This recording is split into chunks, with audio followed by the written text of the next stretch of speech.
बिस्मिल्लाहिर्रहमानिर्रहीम अल्हम्दुलिल्लाहि रब्बिल आलमीन वल आक़िबतु लिल मुत्तक़ीन वस्सलातु वस्सलामु अला रसूलिहि सय्यिदिना मुहम्मदिन व अला आलिहि व अस्हाबिहि अजमाइन अम्मा बाद। આજનો જે ખુતબો અરબીમાં થઈ રહ્યો છે તેનો ગુજરાતીમાં ખુલાસો આ પ્રમાણે છે અને જેનો હેતુ આ છે: હજ્જે મબરૂરના સદ્ગુણો અને શરતો। મારા આદરણીય વડીલો અને ઇસ્લામી ભાઈઓ, એ વાત કોઈથી રહસ્ય નથી કે દરેક ઇબાદત માટે અમુક શરતો અને ફરજો હોય છે જેની પરિપૂર્ણતા અનિવાર્ય અને જરૂરી છે, અને દરેક ઇબાદતની એક ભાવના હોય છે જે આ ઇબાદતની રૂહ છે, અને ઇબાદતની ભાવના ઈમાનદારી, નમ્રતા અને ઇખલાસ છે। તેવી જ રીતે દરેક ઇબાદતના ચોક્કસ ઉદ્દેશ્યો અને મકસદ હોય છે જેનું પાલન આ ઇબાદતનો આધાર હોય છે, જેની નિશાની એ છે કે આ ઇબાદત કર્યા પછી બંદાની સ્થિતિ તેનાથી તેની પહેલાંની સ્થિતિ કરતાં સારી થઈ જાય છે।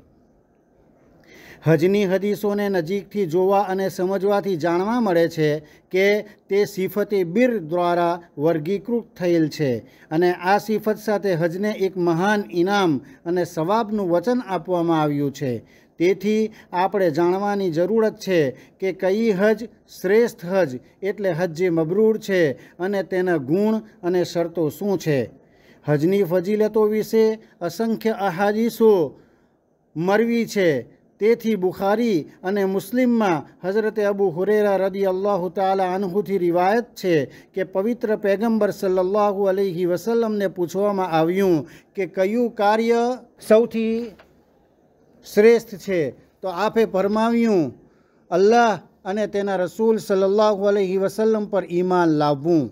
પછી આપને પૂછવામાં આવ્યું, એના પછી કયો અમલ છે, તો આપ સલ્લલ્લાહુ અલૈહિ વસલ્લમે ફરમાવ્યું, અલ્લાહના માર્ગમાં જિહાદ કરવાનું। પછી આપને પૂછવામાં આવ્યું કે તે પછી કયું, તો આપને ફરમાવ્યું કે હજ્જે મબરૂર। અન્ય વર્ણનમાં પવિત્ર પૈગંબર સલ્લલ્લાહુ અલૈહિ વસલ્લમે ફરમાવ્યું છે કે હજ્જે મબરૂર કરવા માટેનો બદલો ફક્ત જન્નત જ છે। હજ્જે મબરૂરની અનુભૂતિ માટે કેટલીક મૂળભૂત શરતો છે જે નીચે મુજબ છે। પ્રથમ શરત પ્રામાણિકતા એટલે ઇખલાસ છે। અલ્લાહ તબારક વ તાલાનું ફરમાન છે જેનો ખુલાસો આ પ્રમાણે છે, અને એકલા અલ્લાહ માટે હજ અને ઉમરાહ પૂર્ણ કરો। તેથી હજનો હેતુ દેખાવો અને રિયાકારી ન હોવો જોઈએ। તેથી જો કોઈ વ્યક્તિ કેટલાક દુનિયાવી ઉદ્દેશ્યો અને મકસદોની પ્રાપ્તિ માટે હજ કરે છે તો તેનો હજ અલ્લાહ માટે રહેશે નહીં। એક વ્યક્તિએ હજરત અબ્દુલ્લાહ બિન ઉમર રદિયલ્લાહુ તાલા અન્હુને કહ્યું, કેટલા બધા હજયાત્રીઓ છે, તો હજરત ઇબ્ન ઉમર રદિયલ્લાહુ તાલા અન્હુએ ફરમાવ્યું કે સાચા હજયાત્રીઓ બહુ જ ઓછા છે। પછી આપે એક માણસને સદેલી લાકડી અને દોરડા સાથે ઊંટ પર સવારી કરતા જોયો, તો આપે કહ્યું, કદાચ આ જ વ્યક્તિ છે। હજરત સુરૈહ રહમતુલ્લાહ અલૈહીએ ફરમાવ્યું કે હજ યાત્રીઓની સંખ્યા ઘણી ઓછી છે અને સવારોની સંખ્યા ઘણી વધારે છે। વાત એ છે કે નેકીના કામો કરવાવાળા ઘણા છે, પણ રજાએ ઇલાહી અને ઇખલાસથી કામ કરવાવાળાઓ ઓછા છે। હદીસે કુદસી છે કે હક તાલા ફરમાવે છે, હું બધા શરીકો કરતાં શિર્કથી વધારે બેનિયાઝ છું। જ્યારે કોઈ વ્યક્તિ કંઈક કરે છે અને તો કોઈ બીજાને મારા સાથે શરીક કરે છે ત્યારે હું તેને તેના શિર્ક સાથે છોડી દઉં છું। બીજી શરત એ છે કે હજના અરકાન રસૂલુલ્લાહ સલ્લલ્લાહુ અલૈહિ વસલ્લમના તરીકા મુજબ અદા કરવા। તેથી જે વ્યક્તિ વિધિઓ કરવામાં ઉપેક્ષા કરે છે અને તેની ફરજો અને જવાબદારીઓમાં ઘટાડો કરે છે તો તેનો હજ માન્ય રહેશે નહીં।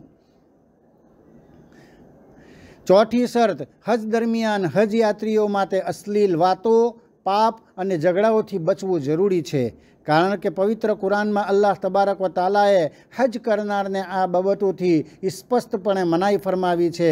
અલ્લાહ તબારક વ તાલાનું ફરમાન છે, જેનો ખુલાસો આ પ્રમાણે છે: તેથી જો કોઈ વ્યક્તિ આ મહિનાઓમાં એહરામ પહેરીને પોતાના પર હજ કરે છે તો તેને હજ દરમિયાન અશ્લીલ બોલવું જોઈએ નહીં, કોઈ પાપ અથવા ઝઘડો ન કરવો જોઈએ.